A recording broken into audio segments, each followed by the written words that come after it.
श्री गणेशाय नमः। श्री सरस्वती नमः। श्री परमात्मने नमः। श्री गुरु चरण कमलेभ्यो नमः। श्री जानकी वल्लभो विजयते तराम।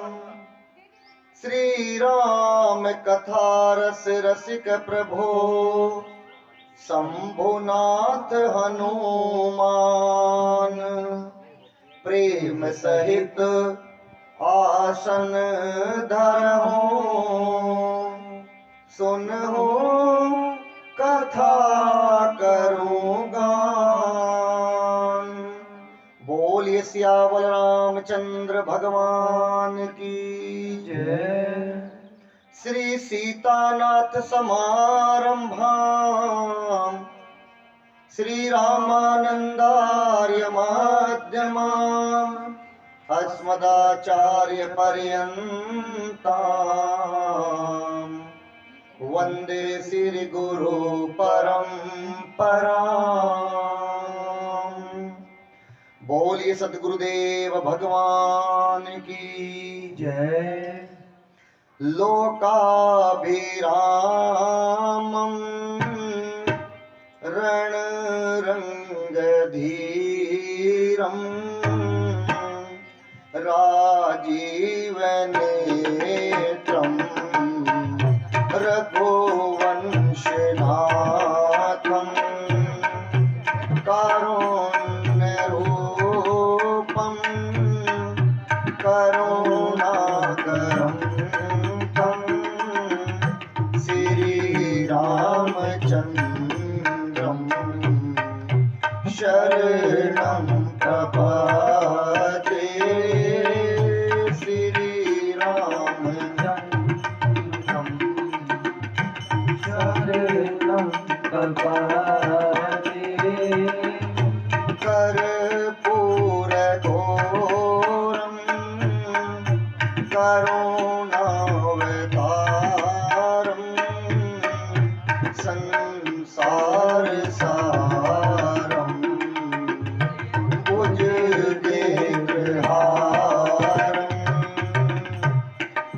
सदा वसन्तं हृदयारविन्दे भवानी सहितं नमामि।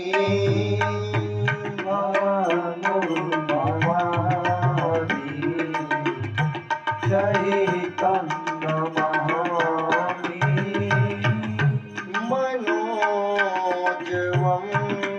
मारुततुल्यवेगं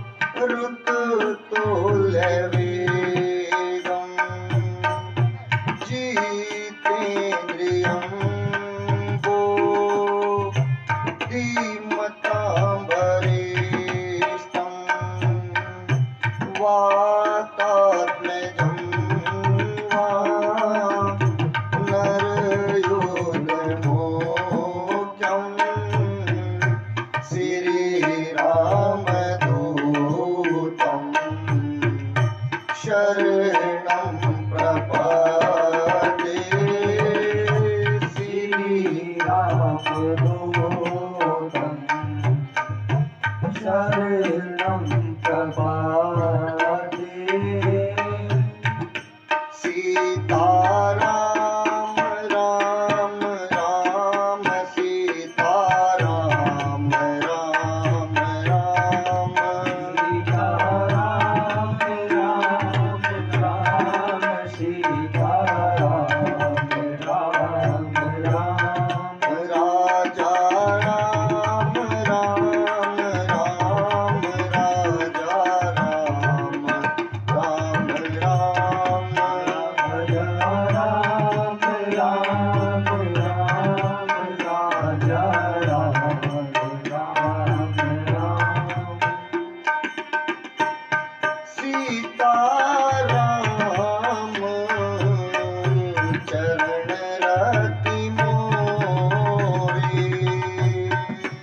सीताराम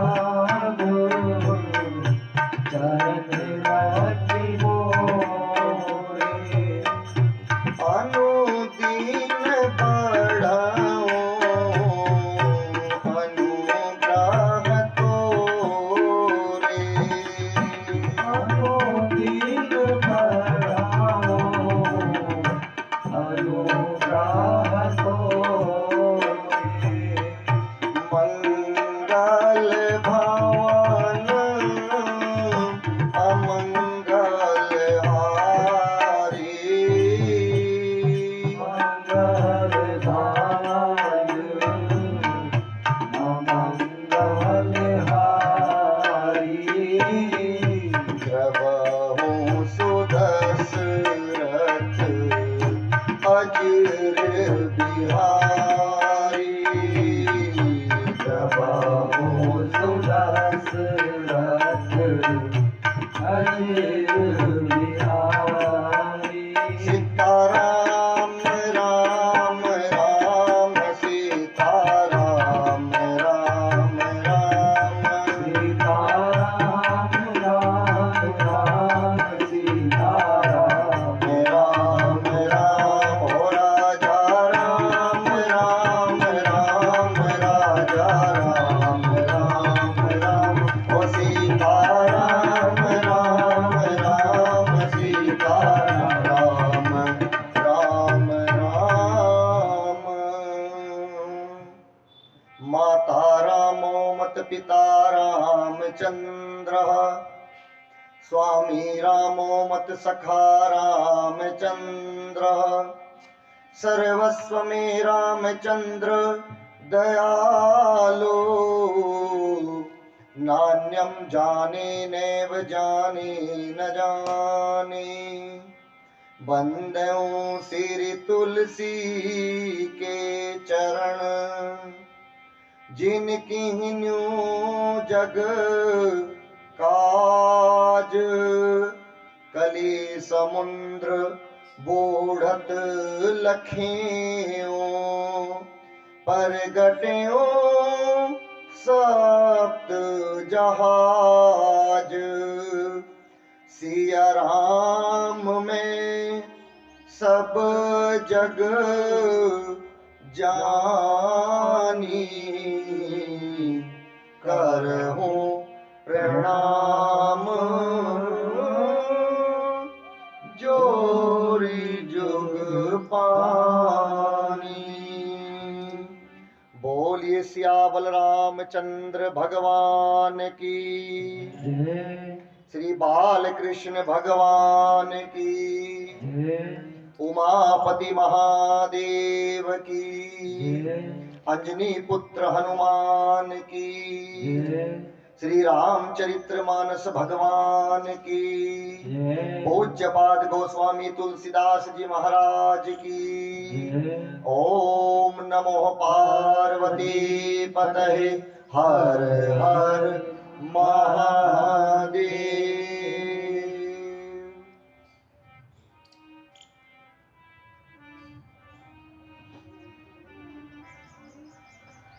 अनंत अनंत कोटि ब्रह्मांड नायक अब कारण करनाले वर्णाले राघव जी के चरणों में बारंबार साष्टांग, भूत भावन शंकर भगवान जी के चरणों में बारंबार नमन और पूज्यपाद गोस्वामी तुलसीदास जी के चरणों में बारंबार वंदन।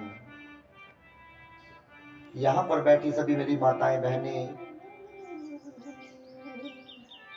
और ये हमारी बाल मंडली, एक बार व्यासपीठ से सभी को जय सीताराम, जय सीताराम, जय सीताराम।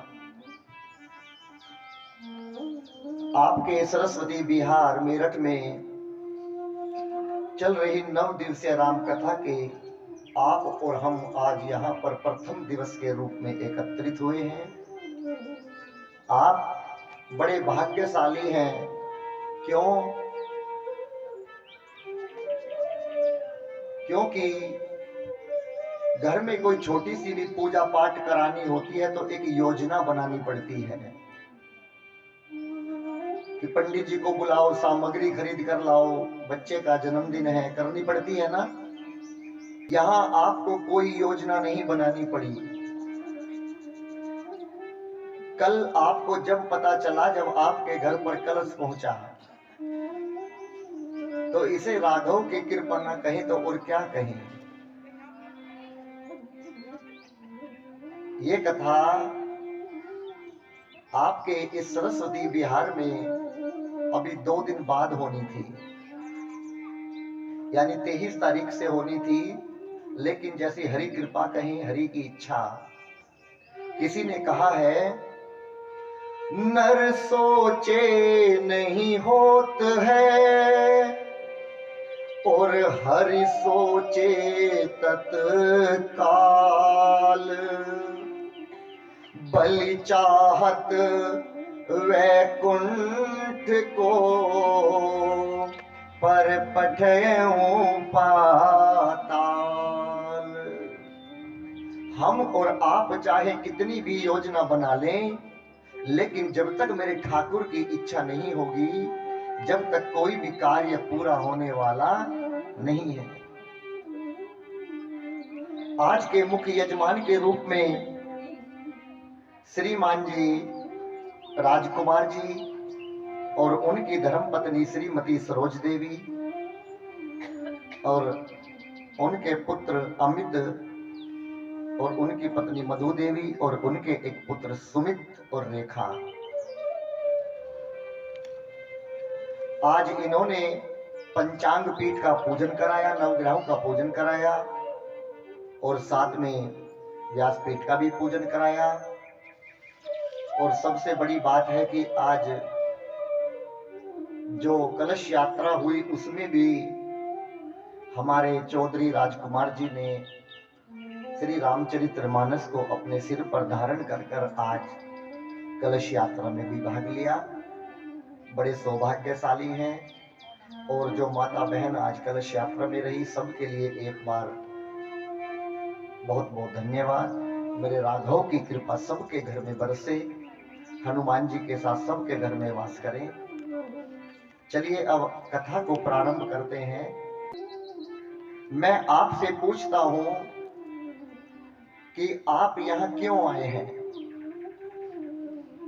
आपने पहले भी रामचरितमानस सुनी होगी, पढ़ी भी होगी, मुरारी बापू जी भी कथा को करते रहते हैं, पहले भी यहाँ पर कथा हुई होगी, लेकिन राम कथा पहली बार हुई है ना। आप यहाँ पर क्यों आए। हमारे गुरु जी कहते हैं कि आप यहाँ पर इसलिए आए हैं। क्यों? क्योंकि इसे श्रवण कर मिट जाती है, ये कथा श्रवण कर मिट जाती है। एक नहीं 100 जन्म जन्म की वृथा यही है राम कथा।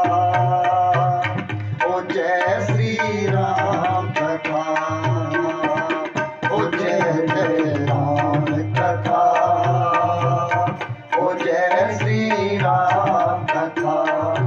इसे श्रवण कर मिट जाती है, कथा श्रवण कर मिट जाती।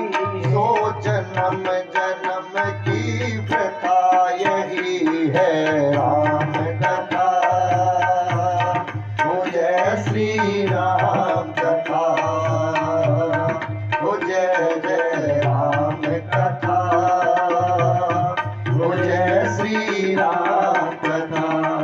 मैं आपको यहाँ पर कथा सुनाने आया हूँ, लेकिन मैं आपको बताऊं, इस राम कथा में, इस रामचरितमानस में कोई एक वक्ता नहीं है। 4 वक्ता इस कथा को गा रहे हैं और 4 स्थानों पर अलग अलग गा रहे हैं। मैं आपको यहाँ पर कथा सुनाने आया हूं, बहुत अच्छी बात है, लेकिन यदि कथा आपको सुनाऊं और अपने आप स्वयं न सुनूं तो मुझे कुछ प्राप्त होने वाला नहीं है। पहले वक्ता है गोस्वामी तुलसीदास जी महाराज, बड़े ध्यान से समझना। पहले वक्ता हैं गोस्वामी तुलसीदास जी महाराज। और श्रोता है गंगा मैया, और कहें तो संत समाज, और कहें तो तुलसीदास जी का अपना मन।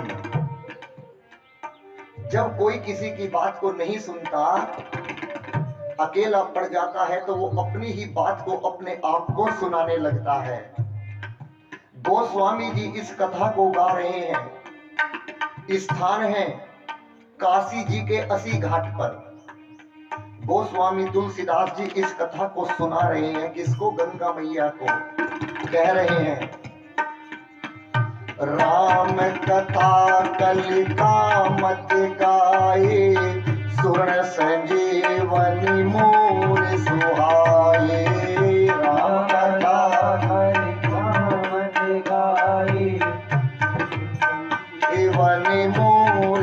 करती क्या है?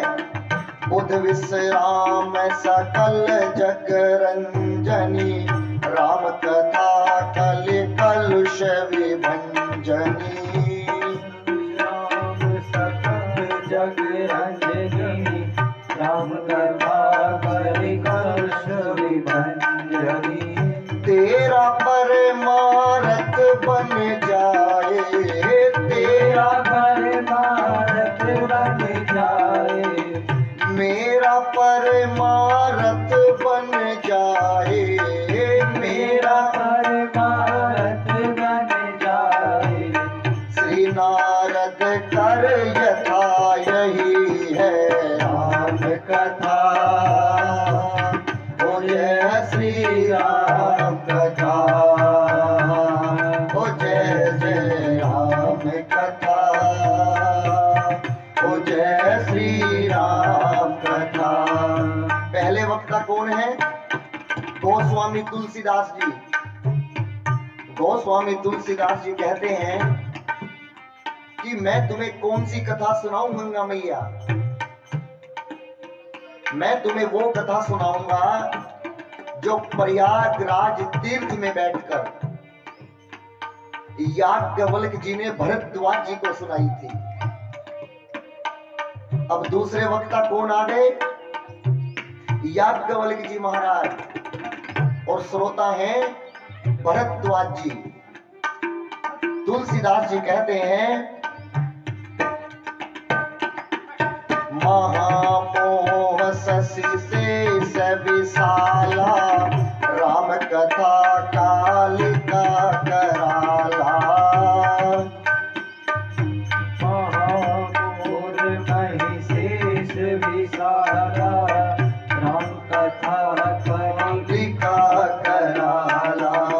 राम कथा शशि किरण समाना, संत चकोर करहि जेहि पाना।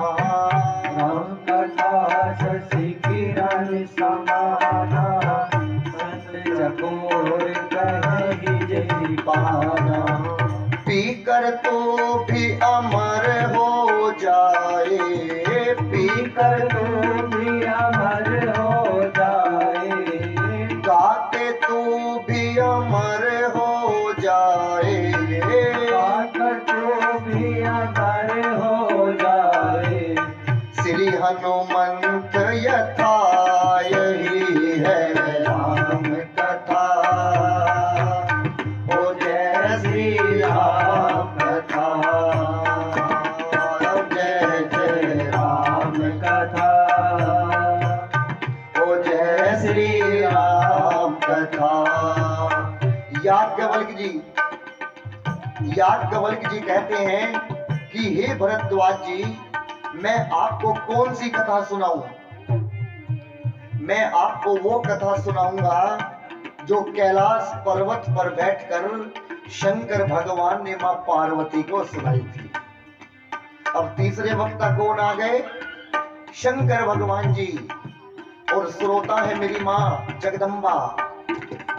शंकर भगवान जी कहते हैं, हे पार्वती, राम कथा कलि विटप कुठारी, सादर सुनो गिरिराज कुमारी।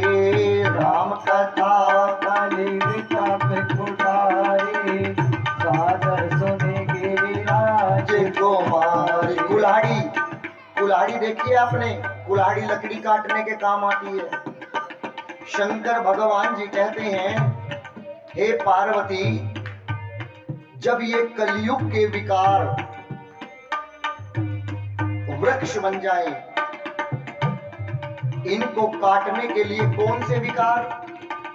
काम, क्रोध, मद, मोह, मत्सर, जब ये विकार रूपी वृक्ष बन जाएं, इनको काटने के लिए लकड़ी की कुल्हाड़ी की आवश्यकता नहीं पड़ती।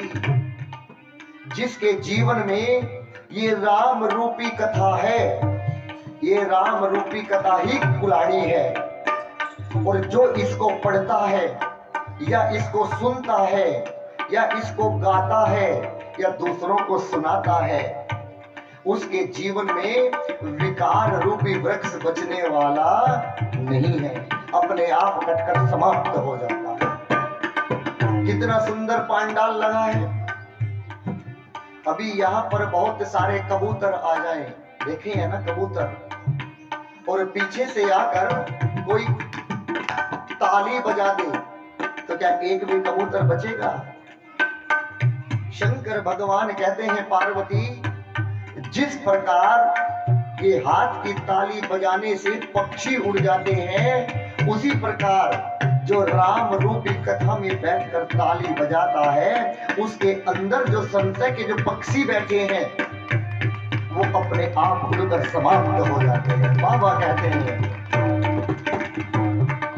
राम कथा सुंदर करतारी, संशय विरग उड़ावन हारी। राम कथा सुंदर करतारी, संशय विरग उड़ावन हारी।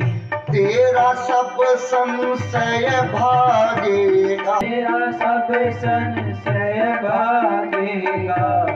माँ पार्वती कर जथा यही है राम कथा, ओ जय श्री राम कथा, ओ जय श्री राम कथा, ओ जय श्री राम कथा। अब शंकर भगवान कहते हैं, पार्वती, मैं आपको कौन सी कथा सुनाऊं? हे पार्वती, मैं आपको वो कथा सुनाऊंगा जो नीलगिरी पर्वत पर बैठकर काग भसुंडी जी ने गरुड़ जी को सुनाई थी। अब चौथे वक्ता कौन आ गए? काग भसुंडी जी। मैंने कहा है ना कि 4 स्थानों पर कथा चल रही है, 4 वक्ता हैं। अब चौथे वक्ता आ गए काग भसुंडी जी, और श्रोता है गरुड़ जी महाराज। लेकिन आप यहाँ पर दर्शन कीजिएगा मेरी माँ, 4 स्थानों पर कथा चल रही है।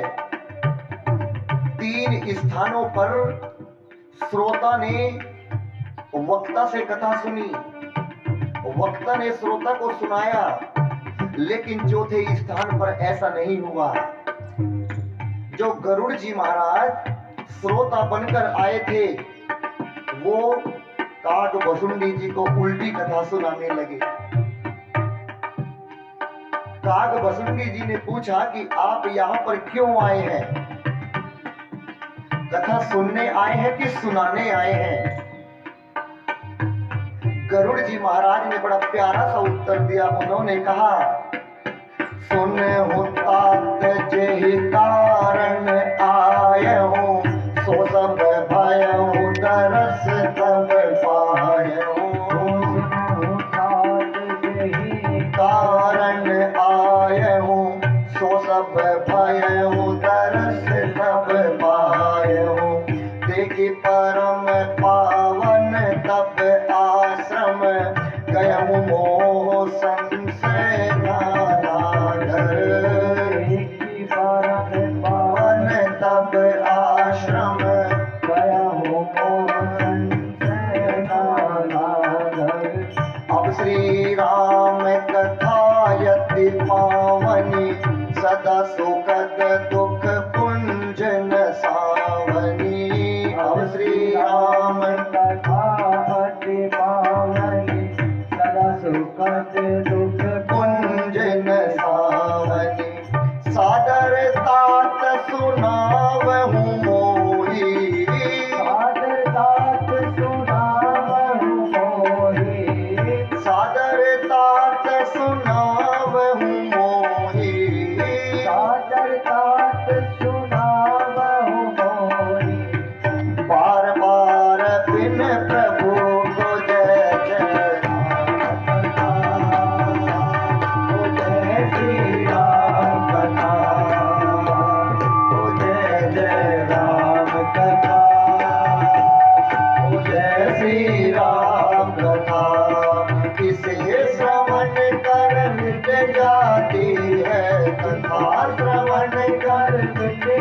जाती है।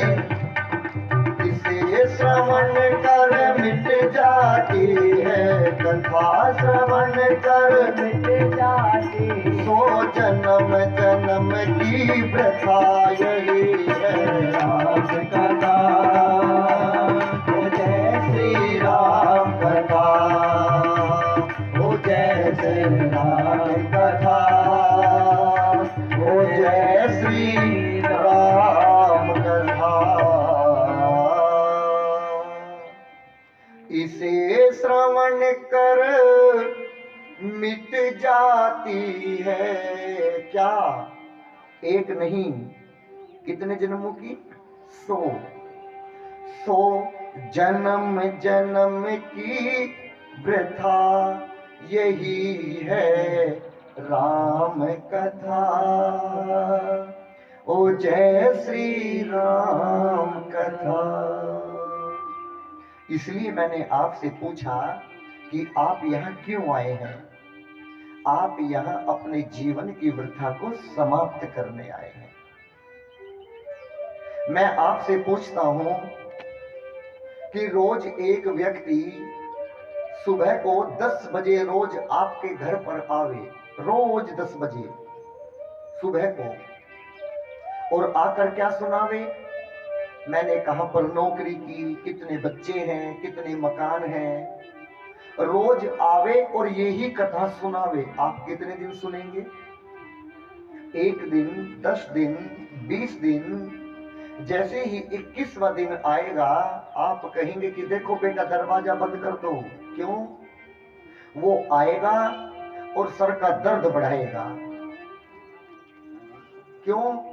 क्योंकि वो जो सुनाता है वो एक जीव की कथा सुनाता है, और जीव की कथा इस जीवन की वृथा को बढ़ाती है, और जगदीश की कथा जीवन की वृथा को समाप्त करती है। ये मूल अंतर है।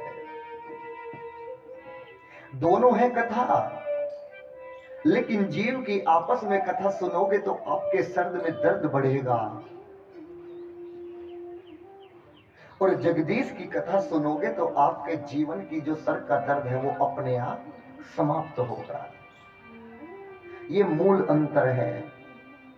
एक नियम है कि जब तक कथा न जाने, जब तक प्रेम नहीं बढ़ता। अगर अपनी भाषा में कहूं तो हम लोग कौन हैं?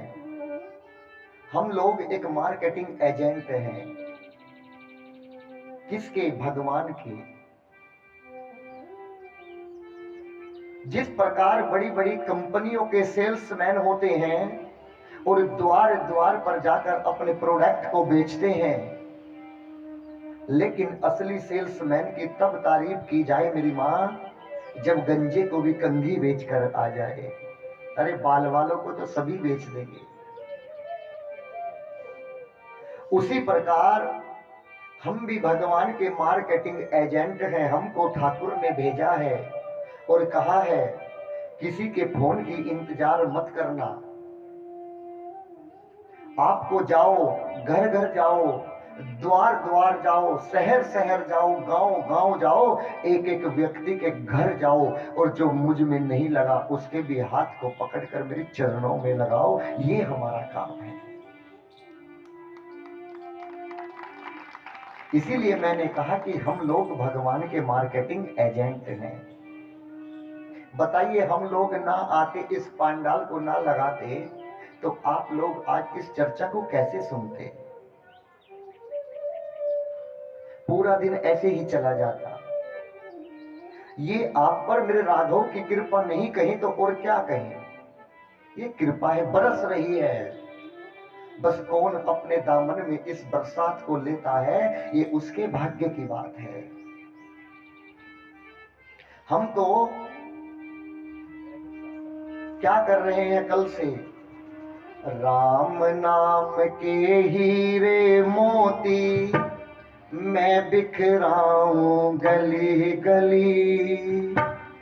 लूटने वालों लूट सको तो शोर मचाऊं गली गली। राम नाम के हीरे मोती मैं बिखरा हूँ गली गली, राम नाम के हीरे मोती मैं बिखरा हूँ गली गली।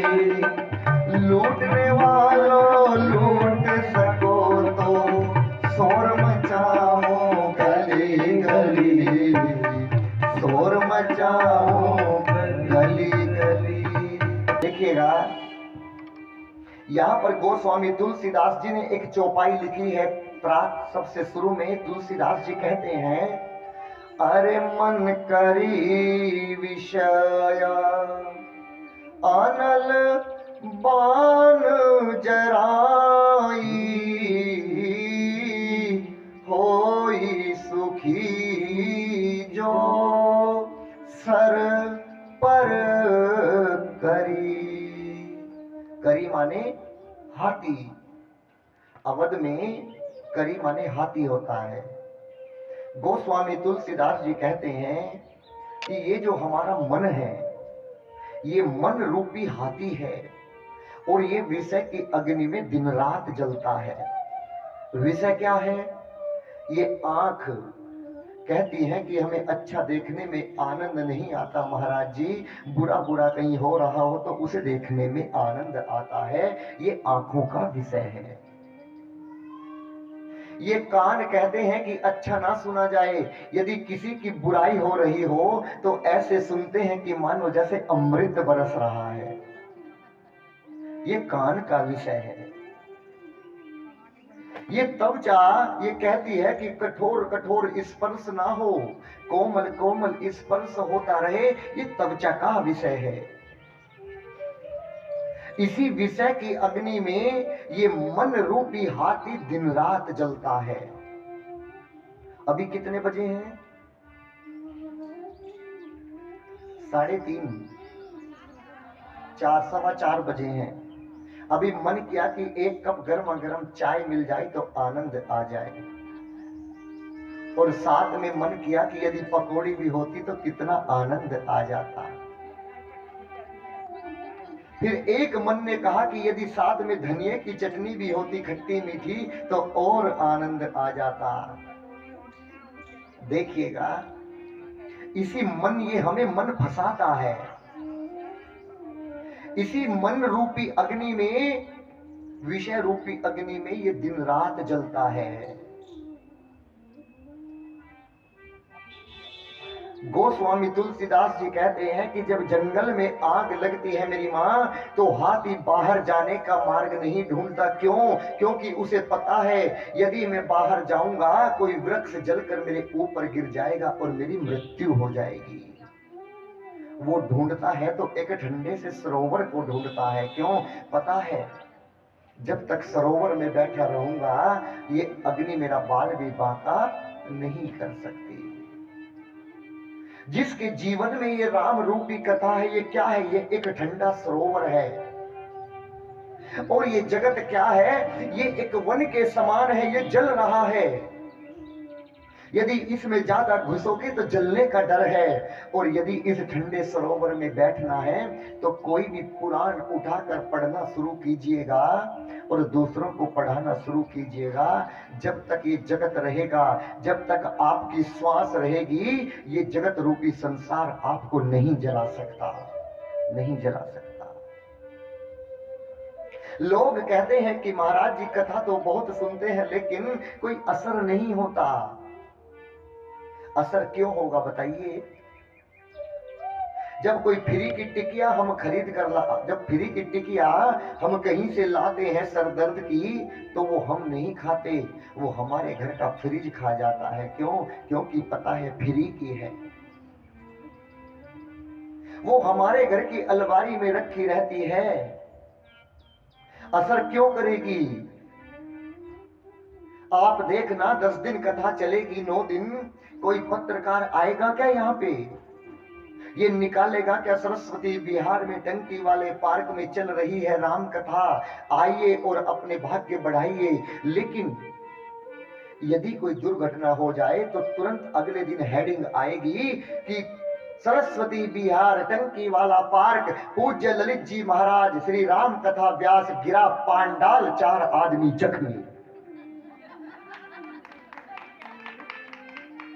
किसी को बुलाकर लाना नहीं पड़ेगा, अपने आप खबर चली जाएगी। तो बताइए ये कथा असर कैसे करेगी, कैसे करेगी?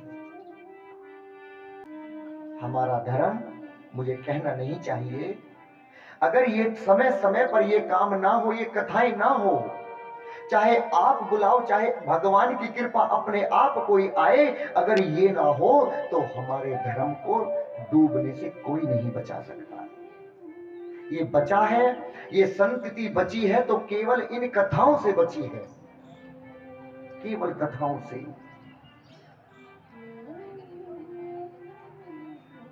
अब यहां पर गोस्वामी तुलसीदास जी 4 युगों का वर्णन करते हैं। वो कहते हैं कि सतयुग, त्रेता, द्वापर और कलयुग, ये 4 युग हैं, जिसमें 3 बीत चुके और चौथा चल रहा है, कलिकाल। सतयुग में यदि भगवान को प्राप्त करना होता था तो कई कई हजार वर्षों तक तपस्या करनी पड़ती थी। आप कल की कथा में सुनेंगे, कल की कथा में मनु जी महाराज और उनकी पत्नी सत्यरूपा 23,000 वर्षों तक तपस्या की, जब जाकर हरि के दर्शन हुए। उसके बाद में आया त्रेता। त्रेता में इतने वर्षों तक तपस्या करना किसी के बस में नहीं था। यज्ञ प्रारंभ हुआ, केवल यज्ञ करिएगा और भगवान को प्रकट कर लीजिएगा। उसके बाद में आया द्वापर। द्वापर में यज्ञ नहीं, केवल आरती और भजन कीजिएगा और भगवान को प्रकट कर लीजिएगा। उसके बाद आया कलयुग जो चल रहा है। देखिएगा, हम दिन रात इस कलयुग की बुराई करते रहते हैं कि कलयुग ऐसा है, कलयुग वैसा है, सतयुग अच्छा था। मैं आपसे एक प्रश्न पूछता हूं, जब हमने सतयुग को देखा ही नहीं, हमने सतयुग में जन्म ही नहीं लिया, तो फिर सतयुग हमारे और आपके किस काम का? अरे हमारे लिए तो कलयुग ही अच्छा है। कम से कम कथा सुनने को तो मिल रही है। किसी का लड़का कन्हैया ही क्यों ना हो, हमारे और आपके किस काम का? हमारे लिए तो हमारा बकलुलवा कन्हैया ही कन्हैया है, अपना ही काम आएगा। इसीलिए अपने कलयुग की बुराई करने का नहीं, अच्छाई करने का स्वभाव बने, स्वभाव बने। गोस्वामी जी कहते हैं कि कलयुग में ना तो आपको तप करना है, ना आपको जप करना है, ना आपको यज्ञ करना है, ना आपको आरती करनी है। केवल करना है तो क्या करना है? राम जपते रहो और काम करते रहो। राम जपते रहो, काम करते रहो। वक्त जीवन का यूं ही निकल जाएगा। राम जपते रहो, काम करते रहो। राम जपते रहो, काम करते रहो। वक्त जीवन का यूं ही निकल जाएगा। कर लगन सच भगवान से लग जाएगी। कर लगन सच भगवान से लग जाएगी। तेरे जीवन का नक्शा बदल जाएगा। तेरे जीवन का नक्शा बदल जाएगा। राम जपते रहो, काम करते रहो। राम जपते रहो, काम करते रहो।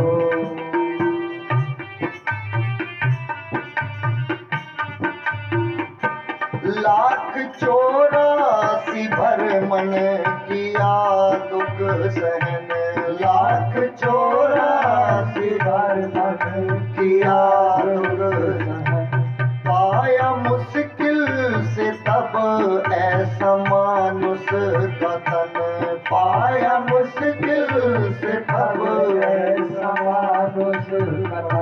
राह चलते चलो करके सीधी नजर, राह चलते चलो करके सीधी नजर, पैर नाजुक है नीचे फिसल जाएगा, पैर नाजुक है नीचे फिसल जाएगा। राम जपते रहो काम करते रहो, राम जपते रहो काम करते रहो।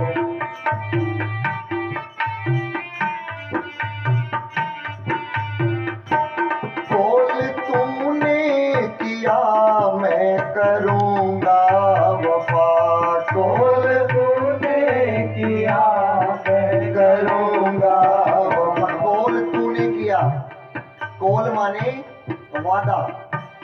जब हम अपनी माँ के गर्भ में थे तो हम भगवान से वादा कर कर आए थे, इस पृथ्वी पर जाऊंगा तो पाप नहीं करूंगा, छल नहीं करूंगा, कपट नहीं करूंगा।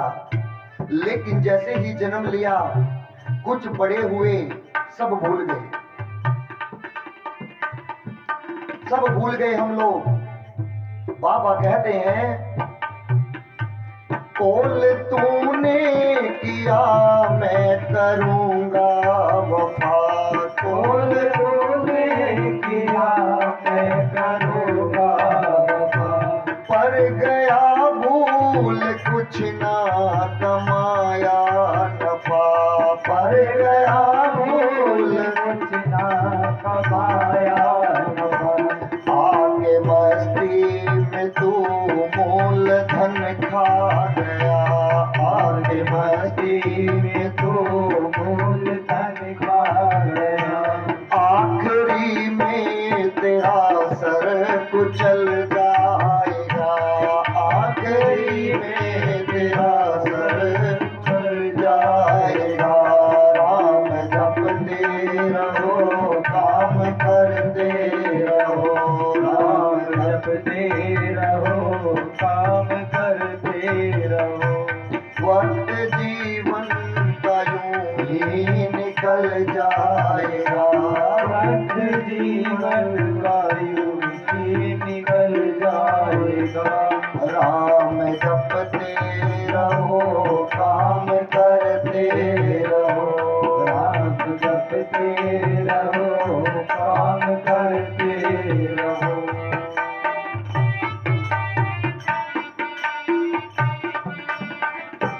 खैर बीती चलो अब गमा लो जरा, खैर बीती चलो अब संभालो जरा। प्रेम आदत हो आंसू निकालो जरा, प्रेम गद गद हो आंसू निकालो जरा। वो दया पात्र हरि का भरो नीर से, वो दया पात्र हरि का भजो नीर से।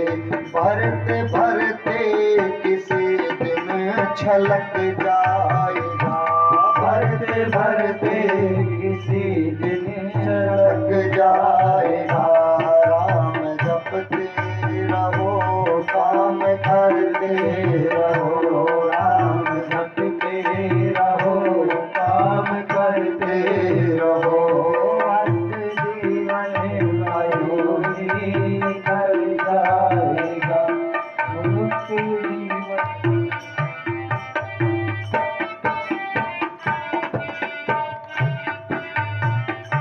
छोड़ कर छल कपट मोह माया जतन, छोड़ कर छल कपट मोह माया जतन। लो प्रभु से लगाना जगदम्बा शरण, लो प्रभु से लगाना जगदम्बा शरण।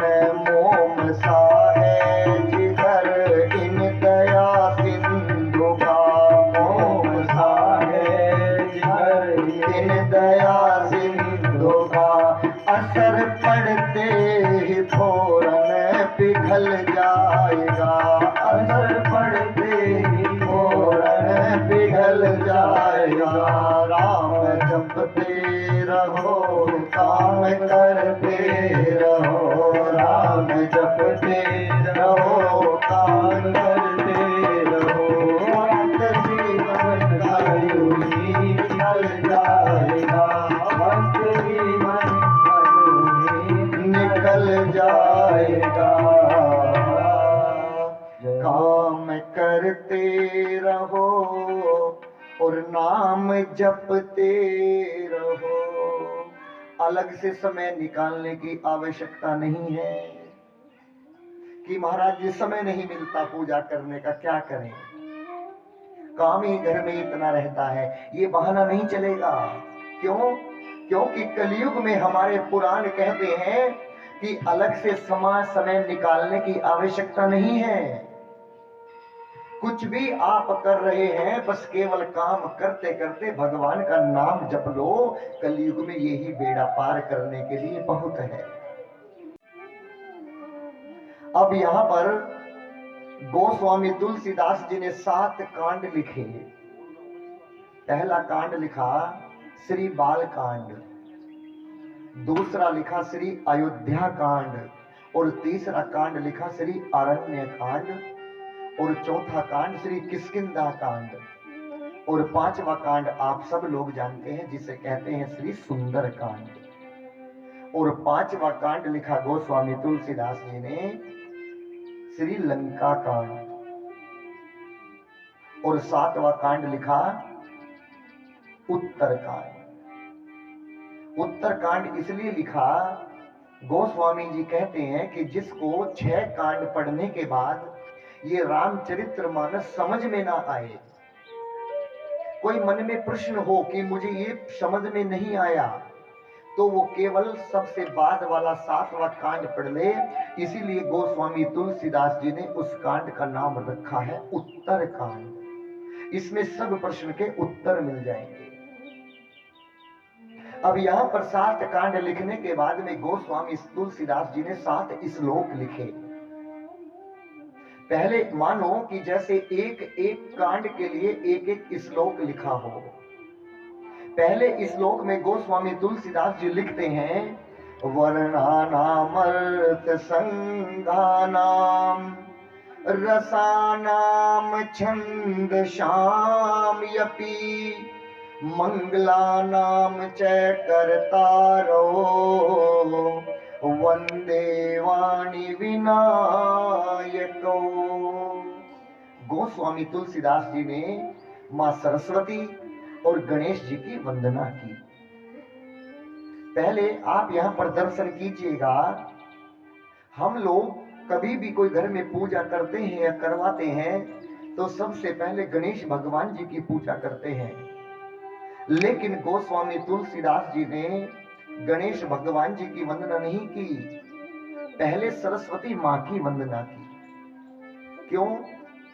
क्योंकि गोस्वामी जी कहते हैं कि जब तक मुझे ज्ञान नहीं होगा कि गणेश जी कौन है, तो जब तक मैं गणेश जी की पूजा कैसे कर सकता हूं। और वो ज्ञान कौन देगा? वो मुझे मां सरस्वती देगी। इसीलिए सरस्वती मां बोलने की कला देती है और गणेश भगवान बुद्धि के दाता है, विवेक प्रदान करते हैं। इसीलिए गोस्वामी तुलसीदास जी ने लिखा है कि मैंने पहले सरस्वती मां की वंदना की और उसके बाद में गणेश जी की वंदना की। और दूसरे श्लोक में मां पार्वती और विश्वास के प्रतिमूर्ति शंकर भगवान की वंदना की। विश्वास के प्रतिमूर्ति देखिएगा, भगवान कुछ भी नहीं है, ना भगवान मंदिर में है, ना भगवान मथुरा में है, ना काशी में है, ना वृंदावन में है, ना हरिद्वार और ना ऋषिकेश में है। यदि भगवान है तो हमारे विश्वास में है। यदि विश्वास है तो भगवान है, अन्यथा आप तो चारों धाम भी घूमकर आ जाएंगे और विश्वास नहीं होगा तो कोई फायदा मिलने वाला नहीं है। प्रहलाद को विश्वास था तो भगवान को खंबे में से दर्शन देने पड़े, प्रकट होना पड़ा। मां सबरी को विश्वास था, बूढ़ी अवस्था हो गई, सब लोग कहते कि सबरी अब तेरे भगवान नहीं आएंगे। क्यों? अरे तू तो बूढ़ी हो गई है। लेकिन मां सबरी ने विश्वास नहीं तोड़ा और एक दिन मेरे राघव जी ने जाकर अपने आप दर्शन दिए। विश्वास है तो भगवान है, अन्यथा भगवान नहीं है। तीसरे श्लोक में गोस्वामी तुलसीदास जी ने अपने गुरु जी की वंदना की और चौथे श्लोक में हनुमान जी की वंदना की और पांचवें श्लोक में मां सीता की वंदना की और छठे श्लोक में श्री रामचंद्र जी की वंदना की। आप कहेंगे कि पहले मां सीता की वंदना क्यों की, राम जी की वंदना क्यों नहीं की? देखिएगा, एक शब्द है जिसका नाम है शक्तिमान। पहले शक्ति आती है और उसके बाद में मान आता है। इसीलिए पहले शक्ति कौन है? मेरी मां सीता शक्ति है और मान कौन है? मेरे ठाकुर मान है। इसीलिए बाद में राम जी की वंदना की। सातवें श्लोक में गोस्वामी तुलसीदास जी लिखते हैं कि मैंने इस रामचरितमानस की रचना कैसे की, मैंने इसको कैसे लिख डाला, किस भगवान की मेरे ऊपर कृपा हुई कि मैंने इस रामचरितमानस को लिख डाला। देखिएगा, गोस्वामी तुलसीदास जी कहते हैं कि 4 वेद और 18 पुराण, 18 उप पुराण, 6 शास्त्र, मैंने इन सब को एक साथ मिलाकर और इनके सार तत्व को निकालकर मैंने जब एक ग्रंथ की रचना की जिसका नाम है रामचरितमानस। मैं आपको बताऊं, एक आश्रम में एक महात्मा जी रहते थे। उनको 18 पुराण याद थे।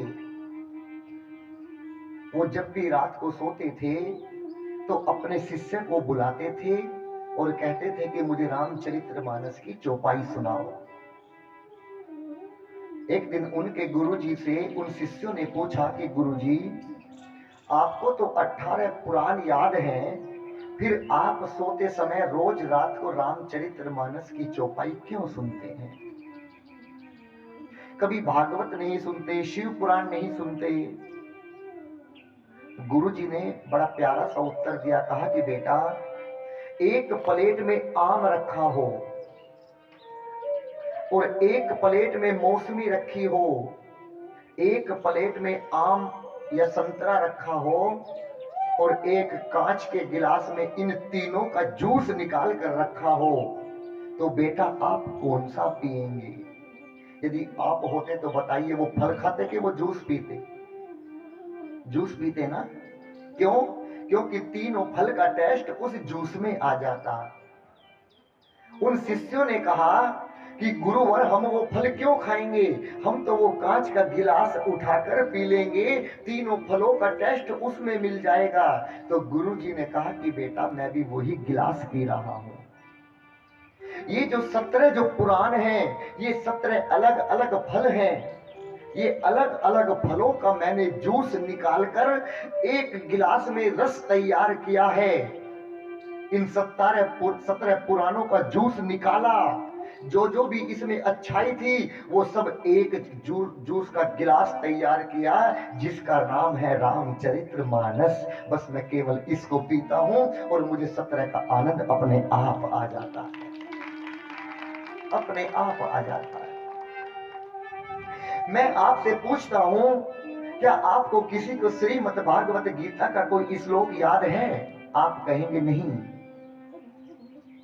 श्रीमद् भागवत कथा का कोई श्लोक याद है? महाराज जी नहीं। शिव पुराण का कोई श्लोक याद है? नहीं। बताइए, 18 में से 17 का पूछूं तो नहीं। लेकिन यदि मैं एक अनपढ़ से, अंगूठा छाप से, रिक्शा चलाने वाले से, सनातनी से यदि ये पूछूं कि आपको कोई रामचरितमानस की चौपाई याद है, तो वो भी कहेगा महाराज जी एक है। कौन सी है जी? मंगल भवन मंगल हारी, मंगल भवन मंगल हारी, प्रभु सुदर्शन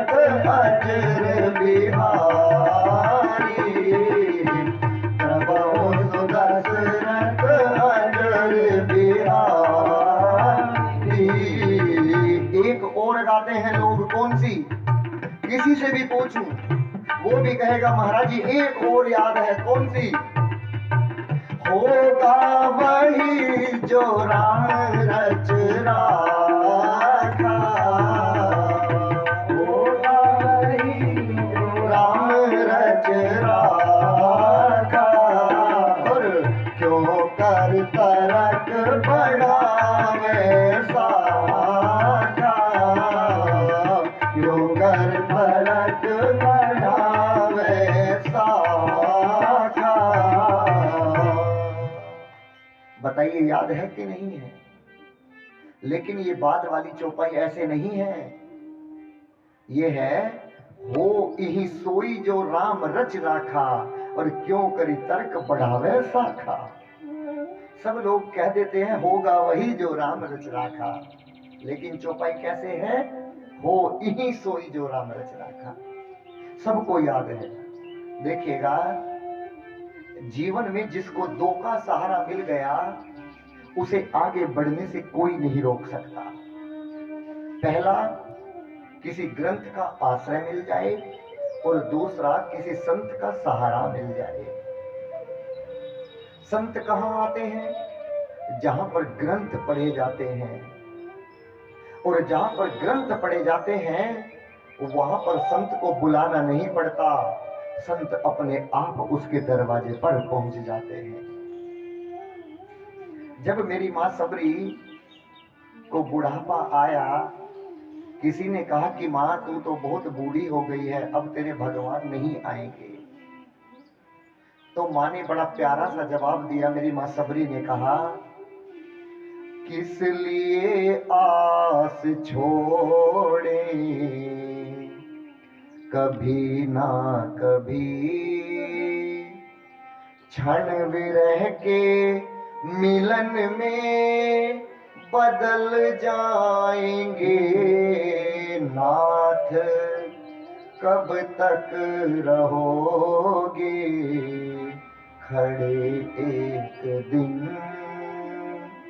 देख कर प्रेम आंसू निकल जाएंगे, किस लिए आस छोड़े कभी ना कभी। भगवान किसको मिलते हैं? जो भगवान की प्रतीक्षा करता है, भगवान उसको मिलते हैं। यदि भगवान को पाना है तो भगवान के चरणों को पकड़ना पड़ेगा। लेकिन हम लोग महाराज जी भगवान से मिलने नहीं जाते, हम लोग तो भगवान से मांगने जाते हैं। हमसे बड़ा भिखारी बताइए इस दुनिया में कोई है क्या? कोई भिखारी दरवाजे पर आ जाए तो कहते हैं जाओ, भगवान ने अच्छा शरीर दिया है, कहीं को मांगते हो? बताइए क्या आपसे और हमसे बड़ा भिखारी कोई है क्या?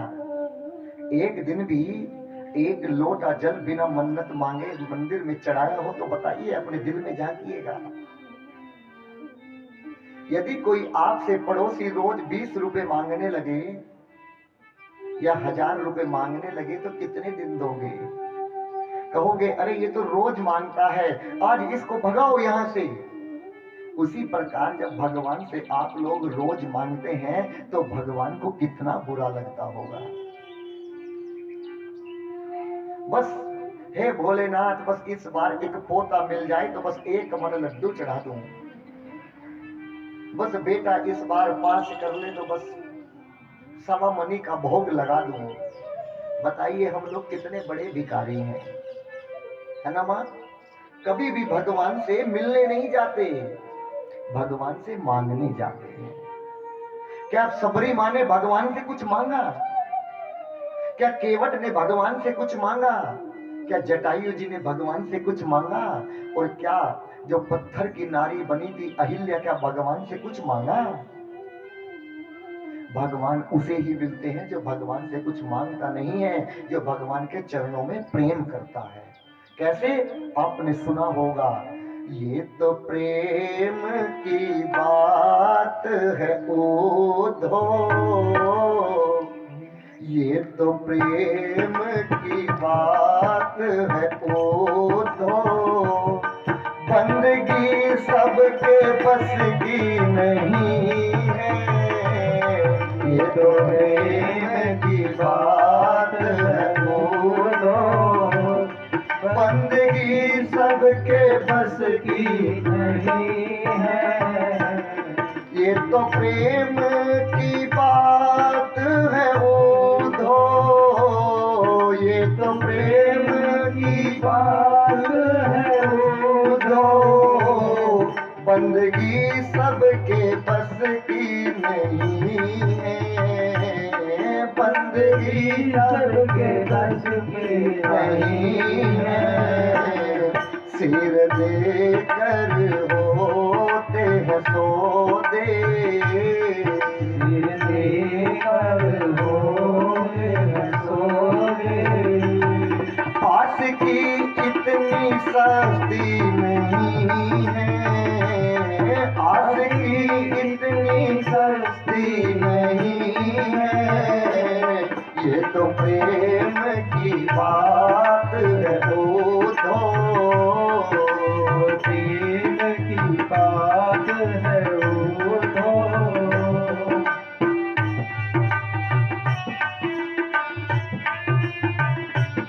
प्रेम वालों ने कब वक्त पूछा, प्रेम वालों ने कब वक्त पूछा, इसकी पूजा हो तुम करते प्यारे, इसकी पूजा हो कब करते प्यारे। यहाँ पल पल होती है पूजा, यहाँ पल पल होती है पूजा, ओ यहाँ पल पल होती है पूजा। यहाँ पल पल होती है पूजा। सिर झुकाने की फुर्सत नहीं है, ये तो प्रेम की बात है बोलो, जी सबके बस की नहीं है, ये तो प्रेम की बात है दो।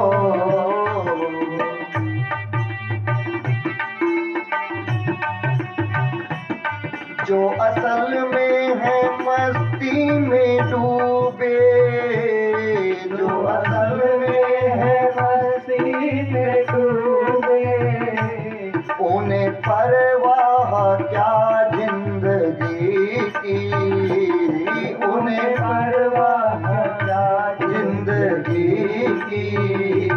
जो उतरते हैं चढ़ती है मस्ती, जो उतरते हैं चढ़ती है मस्ती। वो हकीकत में लाती की बात है वो तो बंदगी सबके बस की नहीं है, ये तो प्रेम की बात है वो तो। एक भक्त अपने मित्र के घर गया, एक भक्त अपने मित्र के घर गया। जैसे ही उसने अपने मित्र को देखा तो उसके हाथ में एक प्लेट में दीपक रखा था जला हुआ। उसने कहा कि कहां जा रहे हो? अरे पूजा करने जा रहा हूं। 7 बजे है ना, सही 7 बजे पूजा करता हूं, सही 7 बजे। बोले तुम वक्त देखकर पूजा करते हो? हाँ। क्या तुम वक्त देखकर नहीं करते? नहीं। उसने कहा मैं वक्त देखकर नहीं करता, यहाँ पल पल होती है पूजा, ओ यहाँ हर वक्त होती है पूजा। सर झुकाने की फुर्सत नहीं है, ये तो प्रेम की बात है वो दो। देखिएगा जहां पर नियम होता है वहां पर प्रेम नहीं होता, और जहां पर प्रेम होता है वहां पर नियम नहीं होता। बताइएगा, सबरी मां के पास में प्रेम था तो भगवान ने अपने नियम को ठुकरा दिया, झूठे बेर खा लिए। विदु रानी के यहां पर प्रेम था, नियम नहीं था, भगवान ने साग खा लिया। भगवान जहां प्रेम होता है वहां पर दौड़ कर पहुंच जाते हैं, और जहां पर नियम होता है वहां पर प्रेम नहीं ठहरता, नहीं ठहरता। आपने सुना होगा, प्रबल प्रेम के पाले पड़कर प्रभु को नियम बदलते देखा, अपना मान टले टल जाए पर जन का मान न टलते देखा। कैसे? जैसे द्रौपदी की लाज बचाने भगवान आए थे, वो नहीं देखते, प्रेम के सामने दौड़ पड़ते हैं भगवान। केवल भाव के भूखे हैं भगवान, भगवान धन के भूखे नहीं है। अब यहाँ पर गोस्वामी तुलसीदास जी ने 7 कांड लिखे, 7 श्लोक लिखे, और इसके बाद में अब गुरु जी की वंदना किए, संतों की वंदना की, और साथ में दुष्टों की वंदना किए। दुष्टों की वंदना क्यों किए? कहीं रामचरित को लिखते समय कोई दुष्ट आकर उत्पात ना करे। बताइए, ग्रह कितने होते हैं?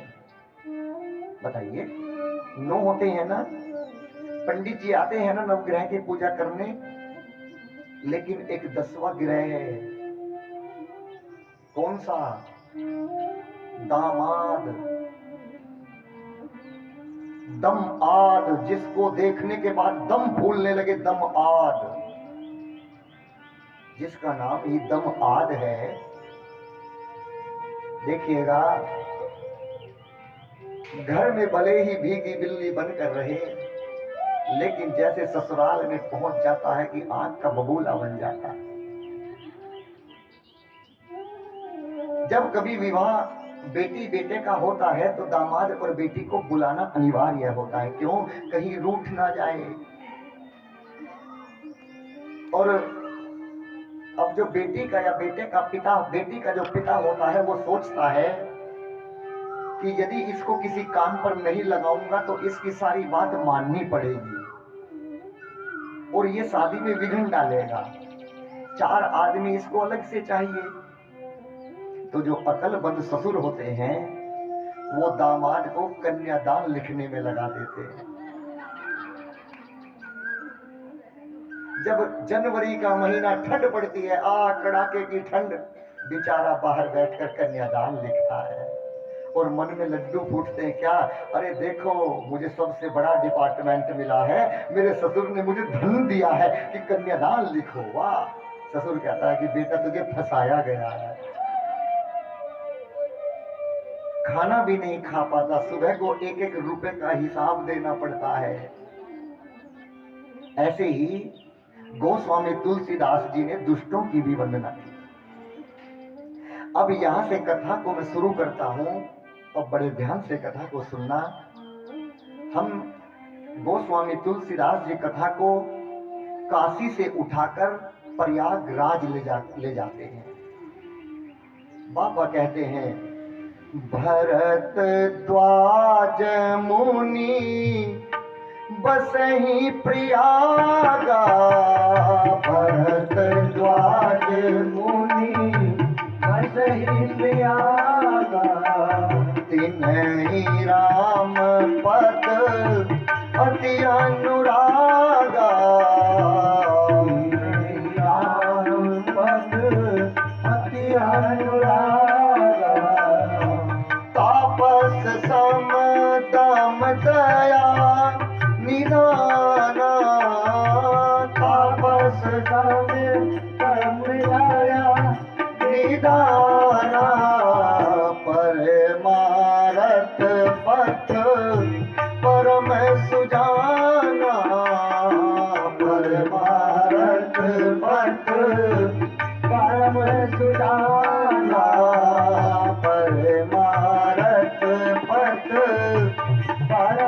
सुजाना। देखिएगा, एक ऋषि है जिनका नाम है भरद्वाज जी। अब यहां से मैं कथा को प्रारंभ करता हूं, बड़े ध्यान से सुनना। एक ऋषि है जिनका नाम है भरद्वाज जी। कहां रहते हैं? प्रयागराज में। प्रयागराज में आज भी एक महीने का मेला लगता है। सभी ऋषि मुनि आते हैं और एक महीने तक भजन यज्ञ जप तप करते हैं। कौन से महीने में? जब मकर संक्रांति आती है। कहते हैं कि सारे तीर्थ बार बार, प्रयागराज एक बार। सब तीर्थों का राजा है प्रयागराज। एक बार वहां पर हजारों लाखों की संख्या में ऋषि मुनि आए और जैसे ही मकर संक्रांति का दिन आया तो सारे ऋषि वापस जा रहे थे। तभी वहां पर एक ऋषि बचे जिनका नाम था याज्ञवल्क्य जी महाराज। जैसे ही वो प्रयागराज में से स्नान कर कर बाहर निकले तो भरद्वाज जी ने जाकर उनके चरणों को पकड़ लिया। अब यदि कोई तुम्हारे चरणों को पकड़ेगा तो आप पूछेंगे ना, भाई क्यों पकड़ा? ऐसे ही याज्ञवल्क्य जी ने पूछा कि भरत आप कौन हैं और आपने मेरे चरणों को क्यों पकड़ा?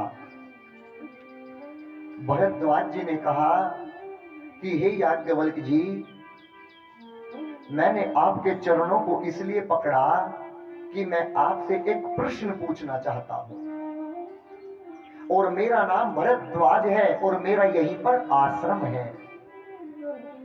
याज्ञवल्क्य जी ने कहा कि यहां पर इतने सारे ऋषि मुनि आए थे, आपने अपना प्रश्न उनसे क्यों नहीं पूछा? आप मुझसे ही क्यों पूछना चाहते हैं? भरद्वाज जी ने कहा कि गुरुवर, मेरे प्रश्न का उत्तर इस पूरे संसार में, इस विश्व में केवल आप दे सकते हैं और कोई दूसरा नहीं दे सकता। अब यहां पर दर्शन कीजिएगा, याज्ञवल्क्य जी से भरद्वाज जी ने ऐसा प्रश्न पूछा कि आप भी सुनकर हंसेंगे। क्या पूछा? राम कवन प्रभु पूछहूं तो ही कहिए बुझाई कृपा निधि मोही। क्या पूछा? राम जी कौन है? क्या बताइए, यहां पर इतने लोग बैठे हैं तो ये नहीं जानता कि राम जी कौन है? सब लोग जानते हैं ना। याज्ञवल्क्य जी मुस्कुराए। देखिएगा, जब भी आपको कोई संत मिले या ज्ञानी मिले तो वहां पर अपने आप चुप रहिएगा। आपको कितना भी ज्ञान है, अपनी बात को मत निकालिएगा। क्यों? यदि अपने आप ज्यादा बोलना शुरू कर दोगे तो सामने वाला क्या बोल पाएगा? यदि कोई संत मिले, महात्मा मिले तो उससे ऐसी ही बात करी जाए कि जिससे सत्संग प्रारंभ हो जाए, चलती हुई कथा बंद ना हो जाए। कई माए मेरे पास में आती है कि बेटा पेट में बहुत दर्द रहता है, बताइए क्या मैं डॉक्टर हूं जो पेट के दर्द की दवाई दूंगा? कई लोग ऐसे होते हैं मेरी माँ कि जहां पर भगवान की चर्चा हो रही हो और वहां पर जाकर विघन डाल देते हैं और उस विघन को दिल्ली एनआरसी तक पहुंचा देते हैं। और कई लोग ऐसे होते हैं जहां पर झगड़ा होता है और उनके बीच में जाकर भगवत चर्चा प्रारंभ कर देते हैं, चलती हुई लड़ाई को बंद करा देते हैं। कई लोग, मैं आपको बताऊं, जब माई घर में खाना बनाती है और खाना बनाते बनाते उनके मन में ये विचार रहता है कि आज मैं जो भोजन बनाऊंगी, सुंदर सी थाली में अपने ठाकुर के लिए भोग सजाऊंगी, पहले ठाकुर का भोग लगाऊंगी, उसके बाद ये प्रसादी पूरे परिवार में बांटूंगी। उस माँ का उस दिन का खाना बनाना ही भजन बन जाता है। करना नहीं पड़ता, केवल भोजन बनाना ही भजन बन जाता है। मैं आपको बताऊं, भरद्वाज जी ने कहा कि मैं एक राम को तो जानता हूं, कौन से राम को? याज्ञवल्क्य जी ने पूछा, बताइए आप कौन से राम को जानते हैं? भरद्वाज जी ने कहा, एक राम अवधेश कुमारा, तिनकर चरित विदित संसारा, नारी विरह दुख ले अपारा, भयउ रोष रण रावण मारा। मैं उस राम को तो जानता हूं जिसने रावण को मारा, और जो अयोध्या के दशरथ के बेटे हैं, और जिनका चरित्र इतना बड़ा है कि ये पूरी दुनिया उनको पूजती है, और जिनकी पत्नी का हरण हुआ, मैं उस राम को जानता हूं। लेकिन मैं उस राम को पूछना चाहता हूं जिस राम को शंकर भगवान जी भी जिसकी पूजा करते हैं। क्या ये वही राम है या ये कोई दूसरे राम हैं? क्या ये वही राम है जिनको शंकर भगवान जी पूजते हैं, या ये अलौकिक अजन्म परातत्व निराकार साकार कौन से राम हैं? ये मेरा प्रश्न है। याज्ञवल्क्य जी ने कहा, भरद्वाज जी आप बताइए, मैं आपको ये कथा विस्तार से सुनाऊं कि शॉर्ट में सुनाऊं? भरद्वाज जी ने कहा कि विस्तार से सुनाइएगा। याज्ञवल्क्य जी कहते हैं, जब आपके जैसा श्रोता मिलेगा तो कौन वक्ता होगा जो नहीं सुनाएगा कि राम जी कौन है?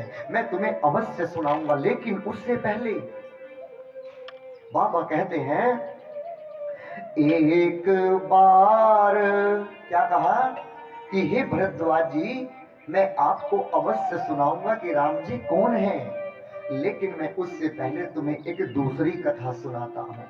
कौन सी कथा? जो कैलाश पर्वत पर बैठकर शंकर भगवान सती मां को सुना रहे हैं। बाबा कहते हैं, एक बार ताजु कमाई, एक बार ताजु कमाई, शंभु गए तुम बजरी सिपाही, शंभु गए बजरी सिपाही, संग सती जग जननी भवानी, संग सती जग जननी भवानी, पूजी ऋषि अखिलेश्वर जानी, पूजी